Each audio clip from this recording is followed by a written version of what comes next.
Comigo e vamos falar agora um pouquinho a respeito do isolamento e da preservação do local do crime. Muitas vezes, inclusive, sendo o tópico certo lá no seu edital, que muitos, inclusive a própria Polícia Civil de São Paulo, traz aí a questão da preservação. Primeiro, vamos trazer o ponto de vista legal. É interessante a gente trabalhar que do ponto de vista legal, será considerado local, na verdade, preservação? Vamos estabelecer primeiro um conceito, né? O CPP, ele não traz para nós o que é o conceito de preservação, mas só para você entender um pouquinho melhor. Será considerado preservação do crime quando o indivíduo não alterou ou não violou as configurações marcadas pelo crime posteriormente ao seu cometimento.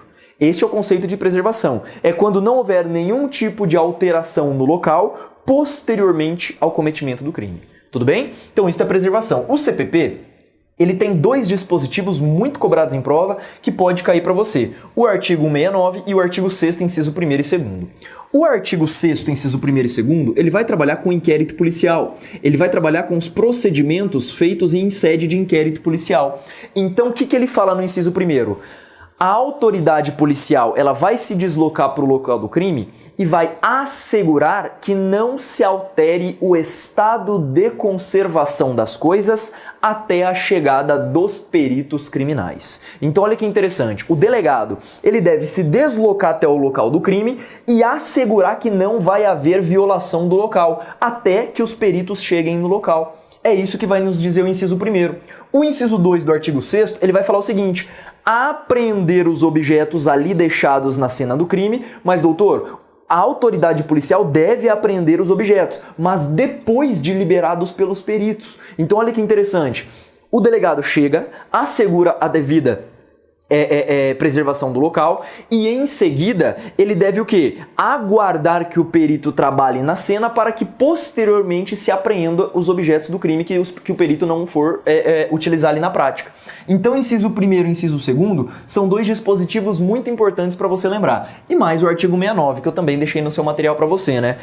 É ratificado a ideia de que a autoridade ela deve imediatamente preservar o local do crime até a chegada dos peritos, que poderão esboçar os seus laudos com esboços, esquemas, desenhos e croquis. Tudo bem? Então esse é o dispositivo legal no que tange a preservação e isolamento de local.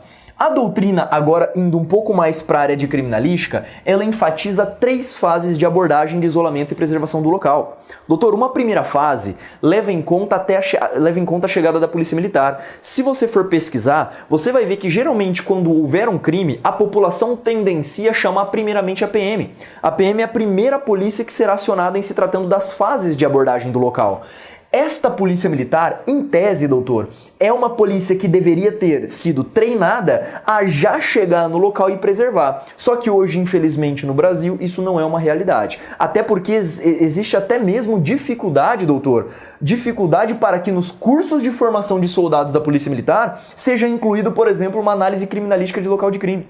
Hoje praticamente isso não é feito, doutor, infelizmente. E é por isso que essa primeira fase é a fase mais crítica que a gente tem de abordagem de local. Até porque curiosidade é uma característica inerente de nós humanos e as pessoas geralmente quando a polícia chegou elas já andaram em tudo ali, já fudeu a porra da cena toda, mexeu pra ver se a vítima estava viva ou morta e aquela história toda que a gente pega, às vezes até mesmo o SAMU chegando lá e abordando a questão da pessoa, bota um lençol em cima, aquele lençol maldito, aí vamos esconder a vítima pra não gerar crítica, não é pra esconder, é daquele jeito que tem que ficar mesmo, mas tudo bem, enfim, não é verdade?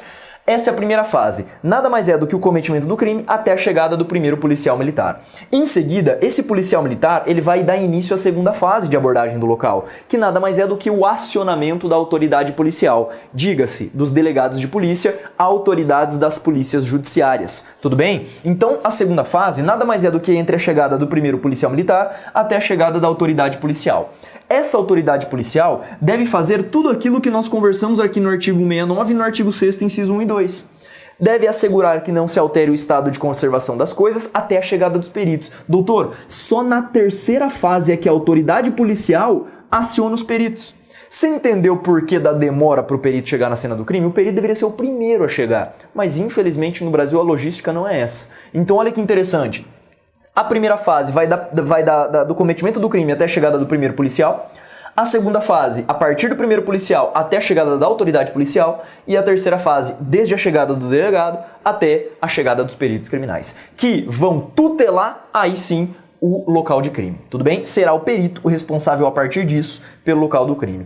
E aí nada melhor do que também nós tangenciarmos uma classificação no que tange à preservação do local. Local idôneo ou não violado é aquele que não teve alteração desde o cometimento do crime, e existe o inidôneo ou também chamado de violado. Esse daqui é aquele local que muitas vezes apresenta vestígios contaminados. Tudo bem? Bem interessante essa classificação, também bastante simples. Aí você indagaria, Pedro, ótimo. Se eu alterar o local do crime, eu cometo crime? Sim, artigo 166 do Código Penal. Alterar local especialmente protegido, beleza? Se você alterar local de crime, você comete crime do artigo 66. E o 347 seria você manipular, você inovar artificiosamente aquele local do crime com a intenção de enganar, por exemplo, um juiz ou um perito.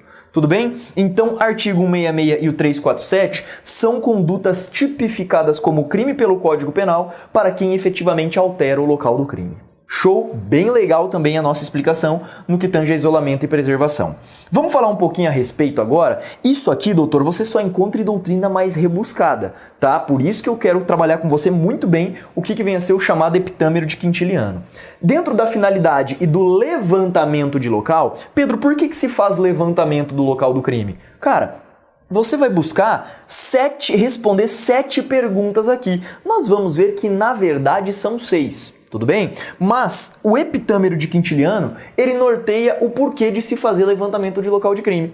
Primeiro, eu quero descobrir quem cometeu o crime, ou seja, atribuir a autoria, na verdade o que foi cometido ali e quem, né? Se houve de fato um crime, quem cometeu o crime, qual é o crime, como ele foi praticado, onde ele foi praticado e quando ele foi praticado. Então, noções de tempo, espaço, autoria, participação, instrumento utilizado, tudo isso o perito criminal vai ter que responder lá no laudo, essas 6 perguntas.